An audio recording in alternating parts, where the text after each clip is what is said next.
భూమిన పుట్టిన ప్రతివాడు నువ్వు చేసిన బొమ్మంటారు.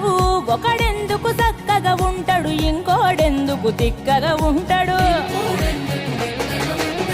గడపను దాటే ప్రతివాడు నిన్ను మొక్కే బయలుతాడు.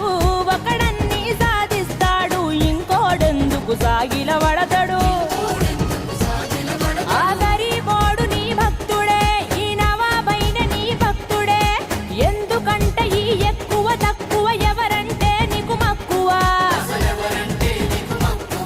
ఇక ఇచ్చినోనికే ఇస్తావా, నీకు నచ్చినోన్నే గెలిపిస్తావా.